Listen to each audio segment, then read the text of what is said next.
আসসালামু আলাইকুম। আমি Rehana Liza lifestyle and cooking চ্যানেলে আপনাদের আরও একবার স্বাগত জানাচ্ছি। কাছে এবং দূরে, দেশ এবং দেশের বাহিরে যে যেখান থেকে আজকের ভিডিওটি দেখছেন, আশা করছি সবাই অনেক বেশি ভালো আছেন। আলহামদুলিল্লাহ, আপনাদের দোয়ায় আমরাও অনেক বেশি ভালো আছি। আজকে আপনাদেরকে দেখাবো সম্পূর্ণ নতুনভাবে মোমো রেসিপি। আপনারা তো অনেকেই অনেক রকমভাবেই মোমো খেয়েছেন। আজকে না হয় সম্পূর্ণ নতুন রেসিপিতে মোমো বানানো দেখবেন। আমার মনে হয় এমন মোমো আপনারা আগে কেউই কখনো দেখেননি। তাহলে চলুন মূল রেসিপিতে যাওয়া যাক। প্রথমে আমি একটি ফ্রাই প্যানে দিয়ে দিলাম পরিমাণ মতো পানি, তাতে দিয়ে দিলাম মাংসের মশলা, অর্থাৎ এইখানে জিরা গুঁড়া, ধনিয়া গুঁড়া, লবণ, হলুদ গুঁড়া, মরিচ গুঁড়া আর দিয়েছিলাম সামান্য পরিমাণ তেল। এরপরে আমি এখানে দিয়ে দিচ্ছি খাসির মাংস। আমি আজকে আপনাদেরকে মোমো বানিয়ে দেখাবো খাসির মাংস দিয়ে। আপনারা তো বেশিরভাগই চিকেন মোমো, ভেজিটেবল মোমো, বিভিন্ন ধরনের মোমো খেয়েছেন। আশা করছি এমন মোমো আপনারা কখনোই খাননি। তো এই তো আমি খাসির মাংসগুলো সিদ্ধ করে নিয়েছি। এদিক থেকে ঠান্ডা হতে দিয়ে আমি অন্যদিকে মোমোর যে ডোটা হয় ওটাই তৈরি করে নিচ্ছি। এখানে আমি 4 কাপ পরিমাণ ময়দা নিয়ে নিয়েছি। এরপর একটি বাটিতে আমি নিয়ে নিলাম পরিমাণ মতো পানি, তাতে দিয়ে দিলাম আমি জিরা গুঁড়া, ধনিয়া গুঁড়া, গোলমরিচের গুঁড়া, পরিমাণ মতো লবণ আর সয়াবিন তেল দিয়ে ভালোভাবে মিশিয়ে এরপর আমি ময়দাগুলো দিয়ে খুব সুন্দরভাবে ডোটা করে নেব। খুব শক্ত হবে না, আবার বেশি নরমও হবে না, একদম পরোটার মতো যে আমরা ডোটা করে থাকি ঠিক ওরকমই হবে। খুব বেশি শক্তও না, আবার নরমও না।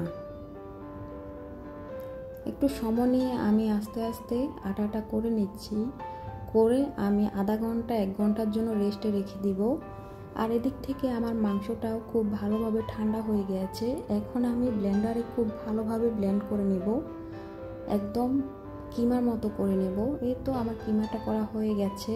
এখন আমি আরেকটি বাটিতে নিয়ে নিচ্ছি মশলা। এইখানে জিরা গুঁড়া, ধনিয়া গুঁড়া, মরিচ গুঁড়া, হলুদ গুঁড়া, এরপরে দিয়েছিলাম আদা এবং রসুন বাটা, আর দিয়ে দিচ্ছি 1 টেবিল চামচ পরিমাণ সরিষার তেল।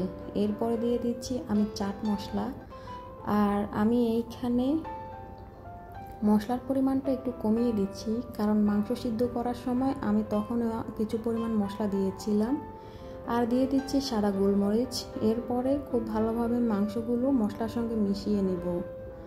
আর এদিক থেকে আমি দিয়ে দিব এখানে পেঁয়াজ কুচি, রসুন কুচি, কাঁচামরিচ কুচি দিয়ে একটু ভালোভাবে এগুলো মাংসের সঙ্গে মিশিয়ে নিব। মিশানো হয়ে গেলে এরপর আমি পরবর্তীতে এখানে দিয়ে দিব বিটরুট। আর আমি আজকে বিটরুট দিয়েই মোমোটা আসলে বানাবো, এটা স্বাস্থ্যের জন্য খুবই উপকারী। এরপরে দিয়ে দিচ্ছি টমেটো কুচি, দিয়ে খুব ভালোভাবে মিশিয়ে নিতে হবে। আমার আজকের ভিডিও যদি আপনাদের কাছে ভালো লেগে থাকে, প্লিজ ভিডিওটিতে একটা লাইক দিতে ভুলবেন না। আর এই ধরনের ভিডিও আরও দেখতে চাইলে আমার চ্যানেলটিকে সাবস্ক্রাইব করে নিতে পারেন। ফেসবুক থেকে যদি আমার ভিডিওটা দেখে থাকেন, চাইলে পেজটিতে ফলো দিতে পারেন। আর আপনি যদি কাজটি অলরেডি করে থাকেন, আপনাকে অসংখ্য ধন্যবাদ। এই তো খুব ভালোভাবে আমি মিশিয়ে রেখে দিয়ে এদিক থেকে আমি মোমো বানানোর প্রস্তুতিতে চলে আসলাম। আর আমি আজকে 2 ভাবে আপনাদেরকে মোমো বানানোর টেকনিক শিখিয়ে দিচ্ছি। প্রথমে আমি খুব বেশি পরিমাণ ডো নিয়ে খুব বড় করে একটা রুটি বানিয়ে নিচ্ছি। এতে করে টাইমটা একটু খুবই হাতে থাকে, তাড়াতাড়ি অনেকগুলো মোমো হয়ে যায় একসঙ্গে। এই তো আমার রুটিটা বানানো হয়ে গেলে আমি একটা গ্লাস দিয়ে খুব সুন্দরভাবে কেটে নিচ্ছি।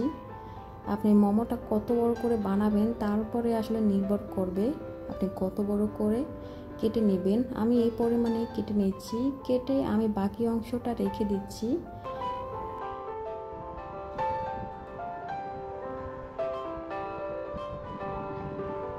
এই তো আমি একসঙ্গে 60টা মোমো বানাতে পারবো, সেই পরিমাণে বের হয়েছে।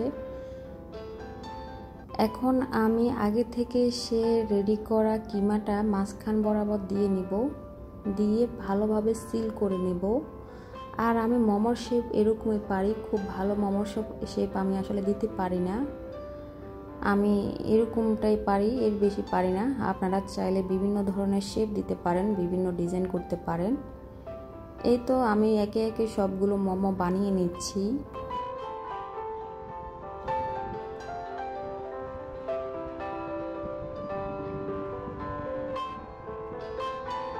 এখন আমি আরেকটি মোমো বানিয়ে দেখাচ্ছি। এইখানে প্রথমে ছোট করে একটি ডো নিয়ে নিচ্ছি, এরপরে বেলুন দিয়ে খুব ভালোভাবে বেলে নিয়ে মাঝখান বরাবর আবারও কিমাটা দিয়ে আমি সিল করে নিয়ে আবারও আগের মতোই আমি শেপ দিব। আমি তো প্রথমেই আপনাদেরকে বলে দিয়েছি আমি আসলে এটা ছাড়া অন্য শেপ দিতে পারি না। মোটামুটি আমার প্রায় প্রত্যেকটা মোমোই বানানো হয়ে গেছে।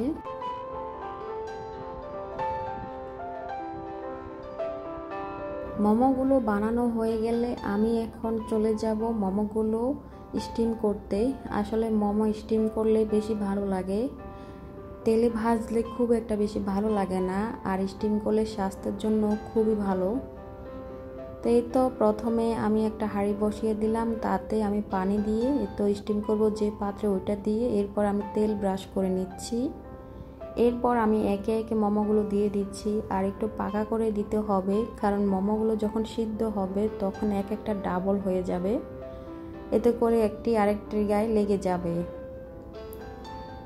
তো এই তো আমার প্রত্যেকটি মোমো বানানো হয়ে গেছে, দেখতে পাচ্ছেন কালারটা কতটা সুন্দর আসছে। কালারটা যেমন সুন্দর, খেতেও অনেক বেশি মজার। সবাই ভালো থাকবেন, সুস্থ থাকবেন, আর একবার হলো মোমো এই রেসিপিটি ট্রাই করবেন। আল্লাহ হাফেজ।